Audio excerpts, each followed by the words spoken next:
ನಮಸ್ಕಾರ ವೀಕ್ಷಕರೇ ಪ್ರಜ್ವಲ್ ರೇವಣ್ಣ ದೇಶದಿಂದ ನಾಪತ್ತೆಯಾಗಿ ತಿಂಗಳೇ ಕಳೀತಾ ಬಂದಿದೆ.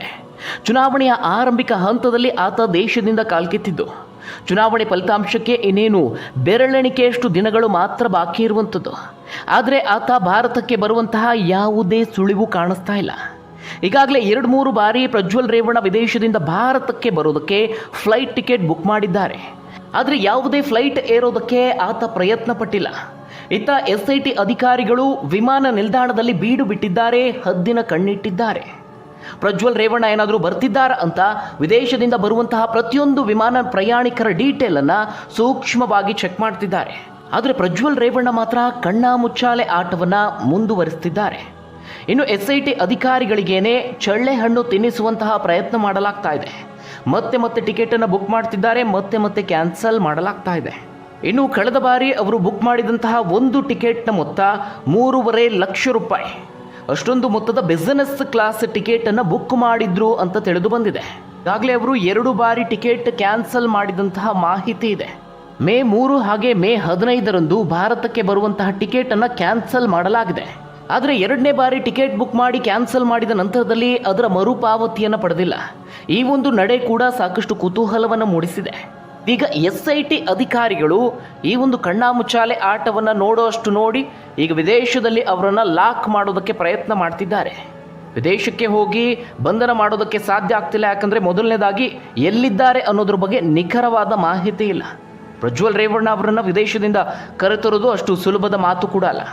ಪ್ರಕರಣಕ್ಕೆ ಸಂಬಂಧಿಸಿದಂತೆ ಅಂತಾರಾಷ್ಟ್ರೀಯ ಕಾನೂನು, ವಿದೇಶದಲ್ಲಿರುವ ಆರೋಪಿಯ ಪತ್ತೆ ಹಚ್ಚುವಂತಹ ಪ್ರಕ್ರಿಯೆಗಳು, ಭಾರತ ಹಾಗೆ ಆರೋಪಿ ಇರುವಂತಹ ದೇಶದ ನಡುವಿನ ಪರಸ್ಪರ ಒಪ್ಪಂದಗಳು ಎಲ್ಲವನ್ನ ನೋಡಿಕೊಂಡು ಮುಂದುವರಿಬೇಕಾಗುತ್ತೆ. ಹೀಗಾಗಿ ಇದಕ್ಕೆ ಸಾಕಷ್ಟು ಕಾಲಾವಕಾಶ ಬೇಕಾಗುತ್ತೆ. ಅವರು ಎಲ್ಲಿದ್ದಾರೆ ಅಂತ ಗೊತ್ತಾದ ಕೂಡಲೇ ಆ ದೇಶಕ್ಕೆ ತೆರಳಿ ಏಕಾಏಕಿ ಕರೆತರೋದಕ್ಕೆ ಸಾಧ್ಯವಾಗೋದಿಲ್ಲ. ಕಾನೂನು ಪ್ರಕ್ರಿಯೆ ಮೂಲಕವೇ ಪ್ರಜ್ವಲ್ ರೇವಣ್ಣ ಅವರನ್ನು ಕರೆತರೋದಕ್ಕೆ ಎಲ್ಲ ರೀತಿಯ ಪ್ರಯತ್ನಗಳನ್ನು ನಡೆಸಲಾಗ್ತಾ ಇದೆ. ಇನ್ನು ಜರ್ಮನಿಯಿಂದ ಟಿಕೆಟನ್ನು ಬುಕ್ ಮಾಡಿದ್ರು ಅನ್ನೋ ಕಾರಣಕ್ಕಾಗಿ ಜರ್ಮನಿಯ ಅಧಿಕಾರಿಗಳಿಂದಲೂ ಮಾಹಿತಿಯನ್ನು ಕಲೆ ಹಾಕಲಾಗ್ತಾ ಇದೆ. ಇನ್ನು ವಿದೇಶದಲ್ಲಿ ಅವರು ದೇಶದಿಂದ ದೇಶಕ್ಕೆ ತಲೆಮರೆಸಿಕೊಂಡು ಓಡಾಡ್ತಾ ಇದ್ದಾರೆ ಅನ್ನೋ ಮಾಹಿತಿ ಇದೆ.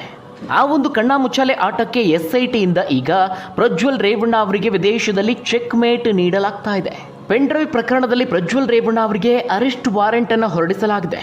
ಅಲ್ಲದೆ ಅವರ ಬ್ಯಾಂಕ್ ಅಕೌಂಟ್ಗಳನ್ನು ಬ್ಲಾಕ್ ಮಾಡಿ ಪಾಸ್ಪೋರ್ಟ್ ಅನ್ನು ರದ್ದು ಮಾಡುವಂತಹ ನಿರ್ಧಾರಕ್ಕೆ ಬರಲಾಗಿದೆ. ಆತನ ಪಾಸ್ಪೋರ್ಟ್ ಅನ್ನು ರದ್ದು ಮಾಡುವಂತೆ ವಿದೇಶಾಂಗ ಇಲಾಖೆಗೆ ಪತ್ರವನ್ನು ಬರೆಯಲಾಗಿದೆ. ಈ ನಡುವೆ ಅವರ ವಿರುದ್ಧ ಸಾಕ್ಷ್ಯ ಸಂಗ್ರಹ ಕೂಡ ಚುರುಕುಗೊಳಿಸಲಾಗಿದೆ. ಪ್ರಕರಣದಲ್ಲಿ ಪ್ರಜ್ವಲ್ ರೇವಣ್ಣ ವಿರುದ್ಧ ಇದುವರೆಗೆ ದಾಖಲಾಗಿರುವಂತಹ 4 FIRಗಳಿಗೆ ಸಂಬಂಧಿಸಿದಂತೆ ಸಾಕ್ಷ್ಯ ಕಲೆ ಹಾಕುವಂತಹ ಕಾರ್ಯವನ್ನು SIT ಚುರುಕುಗೊಳಿಸಿದೆ. ಸಂತ್ರಸ್ತೆಯರ ಹೇಳಿಕೆಯನ್ನು ದಾಖಲಿಸಿಕೊಂಡು ಮಹಜರು ಪ್ರಕ್ರಿಯೆ ಕೂಡ ಮುಗಿಸಲಾಗಿದೆ. ಅಂದರೆ ಕೃತ್ಯ ನಡೆದಿರುವಂತಹ ಸ್ಥಳಗಳಿಗೆ ತೆರಳಿ ನಡೆದ ಘಟನೆಯ ಬಗ್ಗೆ ಸಂತ್ರಸ್ತೆಯರಿಂದ ಮಾಹಿತಿಯನ್ನು ಕಲೆ ಹಾಕಲಾಗಿದೆ. ಕೆಲವು ಟೆಕ್ನಿಕಲ್ ಪುರಾವೆಗಳನ್ನು ಸಹ SIT ಸಂಗ್ರಹಗೊಳಿಸಿದೆ. ಇನ್ನು ಪೆನ್ ಡ್ರೈವ್ ಸೇರಿ ಜಪ್ತಿ ಮಾಡಿರುವಂತಹ ಕೆಲವು ಎಲೆಕ್ಟ್ರಾನಿಕ್ ವಸ್ತುಗಳಿಗೆ ಸಂಬಂಧಿಸಿದಂತೆ ವಿಧಿವಿಜ್ಞಾನ ಪ್ರಯೋಗಾಲಯದಿಂದ ಅಂದರೆ FSLನಿಂದ ವರದಿಗಳು ಬರಬೇಕಾಗಿದೆ.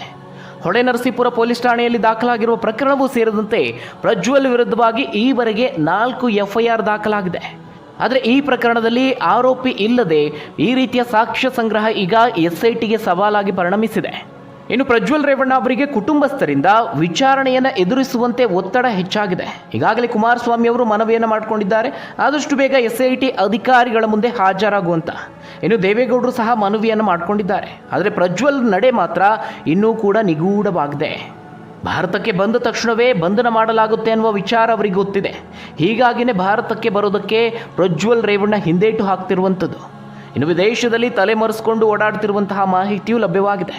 ಮೊದಲು ಜರ್ಮನಿಯ ಫ್ರಾಂಕ್ಫರ್ಟ್ ನಗರಕ್ಕೆ ತೆರಳಿದ್ರು ಅನ್ನುವ ಮಾಹಿತಿ ಇತ್ತು. ಅನಂತರದಲ್ಲಿ ದುಬೈಗೆ ಶಿಫ್ಟ್ ಆದರಂತೆ, ನಂತರದಲ್ಲಿ ಹಂಗಾರಿಗೆ ಎಸ್ಕೇಪ್ ಆಗಿದ್ದಾರೆ ಅನ್ನುವಂತಹ ಮಾಹಿತಿಯೂ ಇದೆ. ಹೀಗೆ ದೇಶದಿಂದ ದೇಶಕ್ಕೆ ತಲೆಮರೆಸಿಕೊಂಡು ಓಡಾಡ್ತಿದ್ದಾರೆ. ಅಧಿಕಾರಿಗಳು ಸಹ ಆತನ ಚಲನವಲನಗಳ ಮೇಲೆ ಹದ್ದಿನ ಕಣ್ಣಿಟ್ಟಿದ್ದಾರೆ, ಸೂಕ್ಷ್ಮವಾಗಿ ಗಮನಿಸ್ತಿದ್ದಾರೆ. ಈಗಾಗಲೇ ಇಂಟರ್ಪೋಲ್ ನೋಟಿಸನ್ನು ಜಾರಿ ಮಾಡಲಾಗಿದೆ. ಆ ನೋಟಿಸನ್ನು ಇಂಟರ್ಪೋಲ್ ಅಧಿಕಾರಿಗಳು ದೇಶ ವಿದೇಶದ ವಿಮಾನ ನಿಲ್ದಾಣ ಅಧಿಕಾರಿಗಳಿಗೆ ರವಾನಿಸಲಾಗಿದೆ. ಈ ನಡುವೆ ಆಶ್ಚರ್ಯಕರ ರಹಸ್ಯವೊಂದು ಬಯಲಾಗಿದೆ. ಯಾರೊಂದಿಗೂ ಸಂಪರ್ಕದಲ್ಲಿ ಇಲ್ಲದಂತಹ ಪ್ರಜ್ವಲ್ ರೇವಣ್ಣ 1 ನಂಬರ್ಗೆ ಮಾತ್ರ ದಿನಕ್ಕೆ 2 ಬಾರಿಯಂತೆ ಕರೆ ಮಾಡ್ತಿದ್ದಾರೆ ಅನ್ನೋ ಬಗ್ಗೆ ಚರ್ಚೆ ಆಗ್ತಾ ಇದೆ. ಅಷ್ಟಕ್ಕೂ ಪ್ರಜ್ವಲ್ ರೇವಣ್ಣ ಕರೆ ಮಾಡ್ತಿರೋದು ಬೇರೆ ಯಾರಿಗೂ ಅಲ್ಲ, ತಾನು ಮದುವೆ ಆಗಬೇಕು ಅಂದುಕೊಂಡಿದ್ದ ಯುವತಿಗೆ ಅಂತ ಮೂಲಗಳು ತಿಳಿಸಿವೆ. ಆ ಒಂದು ನಂಬರ್ಗೆ ಮಾತ್ರ ಯಾಕೆ ಪದೇ ಪದೇ ಕರೆ ಮಾಡಲಾಗ್ತಿದೆ ಅನ್ನೋ ಬಗ್ಗೆ ಭಾರಿ ಚರ್ಚೆ ಆಗ್ತಾ ಇದೆ. ಕೆಲವೊಂದಷ್ಟು ವರದಿಗಳ ಪ್ರಕಾರವಾಗಿ, ಆಪ್ತ ಮೂಲದಿಂದ ಬಂದಿರುವಂತಹ ಮಾಹಿತಿಯ ಪ್ರಕಾರವಾಗಿ, ಇದೇ ತಿಂಗಳಲ್ಲಿ ಪ್ರಜ್ವಲ್ ರೇವಣ್ಣ ಅವರು ನಿಶ್ಚಿತಾರ್ಥವನ್ನ ಮಾಡಿಕೊಳ್ಬೇಕು ಅಂದುಕೊಂಡಿದ್ರಂತೆ. ಅದೇ ಯುವತಿಯ ಜೊತೆಗೆ ಮಾತನಾಡಿರುವಂತಹ ಶಂಕೆಯನ್ನ ವ್ಯಕ್ತಪಡಿಸಲಾಗ್ತಿದೆ. ಆ ಯುವತಿಗೆ ದಿನಕ್ಕೆರಡು ಬಾರಿ ಫೋನ್ ಮಾಡಿ ಮಾತನಾಡ್ತಿದ್ದಾರೆ ಅಂತ ಹೇಳಲಾಗಿದೆ. ಈ ಮಾಹಿತಿ ತಿಳಿದ ಕೂಡಲೇ ಅಧಿಕಾರಿಗಳು ಆ ಯುವತಿಯ ಚಲನವಲನಗಳ ಮೇಲೂ ಕೂಡ ನಿಗಾ ವಹಿಸಿದೆ. ಆ ಮೂಲಕವಾಗಿ ಪ್ರಜ್ವಲ್ ಎಲ್ಲಿದ್ದಾರೆ ಎಂಬ ಹುಡುಕಾಟವು ನಡೀತಿದೆ ಅನ್ನುವ ಮಾಹಿತಿ ಕೆಲವು ಮಾಧ್ಯಮಗಳಲ್ಲಿ ವರದಿಯಾಗಿದೆ.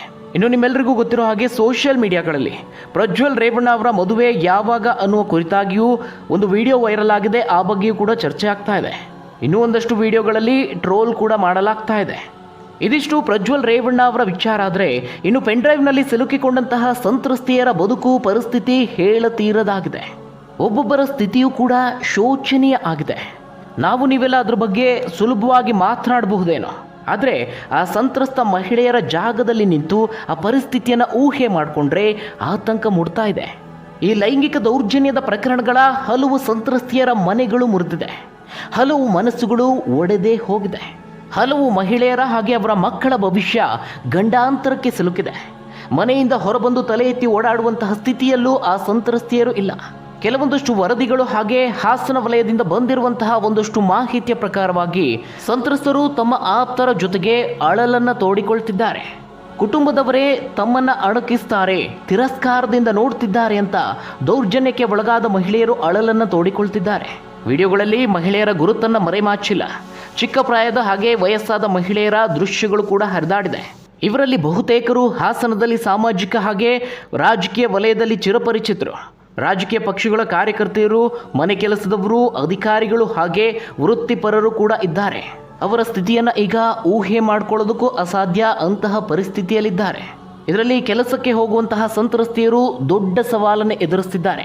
ವ್ಯಕ್ತಿಗಳಿಂದ ಮಾನಹಾನಿ ಒಂದು ಕಡೆ ಆದರೆ, ಮತ್ತೊಂದು ಕಡೆ ಸಹೋದ್ಯೋಗಿಗಳೇ ವೃತ್ತಿ ಸಾಮರ್ಥ್ಯವನ್ನು ಪ್ರಶ್ನಿಸಲು ಆರಂಭಿಸಿದ್ದಾರೆ. ಅವರ ಕೆಲಸಕ್ಕೆ ಸಂಬಂಧಿಸಿದಂತೆ ಸಂಘಟನೆಯ ಪದಾಧಿಕಾರಿ ಹುದ್ದೆಗೂ ಕೂಡ ರಾಜೀನಾಮೆಯನ್ನು ನೀಡುವಂತೆ ಮಹಿಳಾ ಸಹೋದ್ಯೋಗಿಗಳೇ ಸಂದೇಶವನ್ನು ಕಳುಹಿಸುತ್ತಿದ್ದಾರೆ ಅಂತ ತಮಗೆ ಬಂದಂತಹ ಸಂದೇಶವನ್ನು ತೋರಿಸಿ ಸಿಟ್ಟು, ಅಸಹಾಯಕತೆಯನ್ನು ವ್ಯಕ್ತಪಡಿಸುತ್ತಿದ್ದಾರೆ. ಇನ್ನು ಸಂತ್ರಸ್ತೆಯರ ಜೊತೆಗೆ ಕುಟುಂಬ ಸದಸ್ಯರು ಹಾಗೆ ಬಂಧು ಬಳಗದವರು ಮಾತನಾಡೋದನ್ನೇ ನಿಲ್ಲಿಸ್ಬಿಟ್ಟಿದ್ದಾರೆ. ಇನ್ನು ಸಂತ್ರಸ್ತೆಯರು ಕೂಡ ಯಾರ ಬಳಿಯಲ್ಲೂ ಮಾತನಾಡುವಂತಹ ಪರಿಸ್ಥಿತಿಯಲ್ಲಿಲ್ಲ. ಆದರೆ ಬೇರೆ ಬೇರೆಯವರಿಂದ, ಸಮಾಜದಿಂದ ಕೇಳಿ ಬರುವಂತಹ ಚುಚ್ಚು ಮಾತುಗಳು ಕಿವಿಗೆ ಬೀಳ್ತಾ ಇದೆ. ತುಂಬ ಆಪ್ತರ ಮೂಲಕವಾಗಿಯೋ, ತಾಯಿಯ ಬಳಿಯಿಂದಲೋ ಅಥವಾ ಸಹೋದರಿಯ ಮೂಲಕವಾಗಿಯೋ ಆ ಎಲ್ಲ ಚುಚ್ಚು ಮಾತುಗಳು ಅವರ ಕಿವಿಗೆ ಬೀಳ್ತಾ ಇದೆ. ಇದು ಮತ್ತಷ್ಟು ನೋವನ್ನು ಕೊಡ್ತಾ ಇದೆ. ಇನ್ನು ಸಂಬಂಧಿಕರಾಗಿರ್ಬೋದು, ಸ್ನೇಹಿತರಾಗಿರ್ಬೋದು, ಅವರನ್ನು ಯಾವ ಕಾರ್ಯಕ್ರಮಕ್ಕೂ ಕರೀತಾ ಇಲ್ಲ. ಮದುವೆ ಅಥವಾ ಮತ್ತೊಂದು ಕಾರ್ಯಕ್ರಮಕ್ಕೆ ಕರೆಯೋದನ್ನೇ ನಿಲ್ಲಿಸಿಬಿಟ್ಟಿದ್ದಾರೆ. ಕೇವಲ ಸಂತ್ರಸ್ತೆಯವರನ್ನು ಮಾತ್ರವಲ್ಲ, ಅವರ ಮನೆಯವರನ್ನು ಕೂಡ ಯಾರೂ ಕರೀತಾ ಇಲ್ಲ. ಇನ್ನು ಇಂತಹದೊಂದು ಹಗರಣ ಹೊರಬಂದ ನಂತರದಲ್ಲಿ ಆದಂತಹ ಅವಮಾನ, ಹತಾಶೆಯಿಂದ ಕೆಲವೊಂದಷ್ಟು ಮಂದಿ ಆತ್ಮಹತ್ಯೆ ಮಾಡಿಕೊಳ್ಳುವಂತಹ ನಿರ್ಧಾರವನ್ನು ಸಹ ಮಾಡಿದ್ರು ಅನ್ನುವಂತಹ ಶಾಕಿಂಗ್ ಮಾಹಿತಿಯೂ ಸಹ ವರದಿ ಆಗ್ತಾ ಇದೆ. ಆದರೆ ಮಕ್ಕಳ ಮುಖವನ್ನು ನೋಡಿಕೊಂಡು ಆ ಮನಸ್ಥಿತಿಯಿಂದ ಹೊರಬರುವಂತಹ ಪ್ರಯತ್ನವನ್ನು ಅವರು ಮಾಡ್ತಿದ್ದಾರೆ. ಇಂತಹದೊಂದು ಅಗ್ನಿ ಪರೀಕ್ಷೆಯ ಸಂದರ್ಭದಲ್ಲಿ ಕೆಲವೊಂದಷ್ಟು ಹಿತೈಷಿಗಳು ನನ್ನ ಜೊತೆಗೆ ಗಟ್ಟಿಯಾಗಿ ನಿಂತರು ಅಂತ ಕೆಲವು ಸಂತ್ರಸ್ತೆಯರು ತಮ್ಮ ಮನದಾಳದ ನೋವನ್ನು ಹಂಚಿಕೊಂಡಿದ್ದಾರೆ.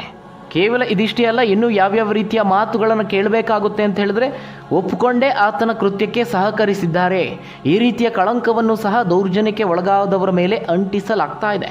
ಇನ್ನು ದೌರ್ಜನ್ಯಕ್ಕೆ ಒಳಗಾದಂತಹ ಮಹಿಳೆಯರು ತಮ್ಮ ಪತಿಯಾಗಿರ್ಬೋದು, ಮನೆಯ ಇತರ ಸದಸ್ಯರಾಗಿರ್ಬೋದು, ಅದಕ್ಕಿಂತಲೂ ಹೆಚ್ಚಾಗಿ ಅವರ ಮಕ್ಕಳಿಗೆ ಆ ಒಂದು ಪರಿಸ್ಥಿತಿಯನ್ನು ವಿವರಿಸೋದು ತುಂಬಾನೇ ಕಷ್ಟವಾಗಿದೆ.